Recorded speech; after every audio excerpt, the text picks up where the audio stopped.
Christianity, remember, in its early form, is a profoundly radical thing. It rejects wealth. The early Christians refused to reproduce. Is that right? They believed in the imminent end of the world. They believed in the imminent second coming. So what we think of as Christianity is a Christianity profoundly adapted to suit many of the customs of late Rome. There's a wonderful phrase. It's Christianity made suitable for a Roman gentleman, so that they wouldn't feel too awkward. And you see, I think that's the real clue to what Christianity becomes. It becomes a form of Shinto. That's to say, public, a kind of the rituals of public life, and indeed the rituals of the family, and so on, with births, marriages and deaths, with the ceremonies of baptism, of marriage, of burying, because we need these things. I mean, I am a fairly determined atheist. At least I think I am. I'm much less confident, if I can put this a bit paradoxically, I'm much less confident about what I don't believe than I used to be, I suppose, following James's death 10 years ago, 10 years this year. You scrutinize yourself in different ways. But I think I am still an atheist. I'm an atheist that hears echoes, that will use concentrated thinking in a way which some people would almost regard as praying, that is profoundly susceptible to the magic of place. The poem that I regard as one of the keys to my understanding is T.S. Eliot's, one of the four quartets, Little Gidding, the one about his experience as the light falls in a winter's evening, an autumn evening in a country churchyard, that extraordinary experience of history is now and England, as you sense the footfall, the people who've been there for hundreds and hundreds of years. So you need ceremony.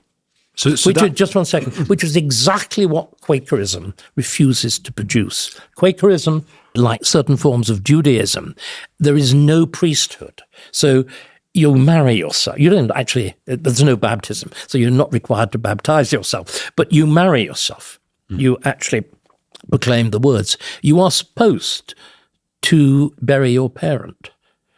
I was completely incapable of doing it.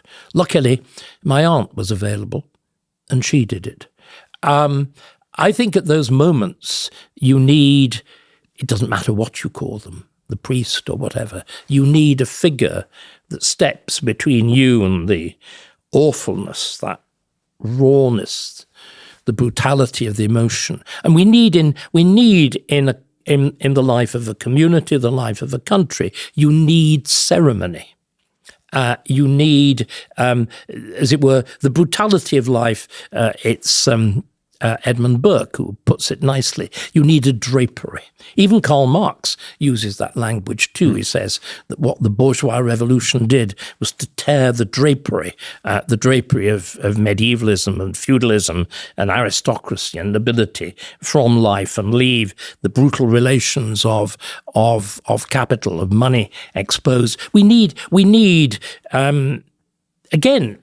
Even the nature of politics itself needs ceremony. I mean, why? I mean, let's just investigate.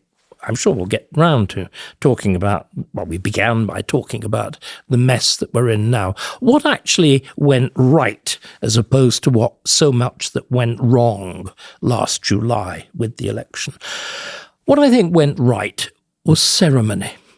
The fact that we went to the polls. Most of us actually went into the polling booth and we put this archaic thing, we took out that warm bit of pencil.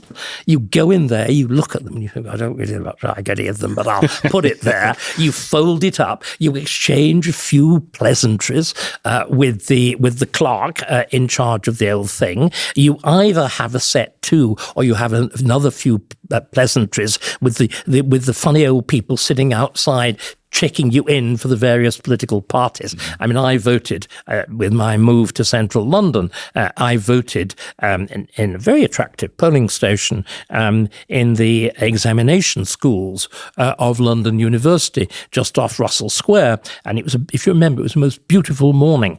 And there was a little old lady sitting outside, of course, for the Labour Party. No other party had bothered to turn up. As I came out, she smiled at me sweetly and said, "I don't think I can count on your vote, can I?" And I smiled back sweetly, and I felt a certain swell of pride. You know, I'd done my civic duty, Sure.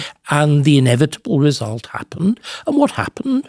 Sunak sweetly moved out, and Starmer moved in. Now, that's called political ceremony.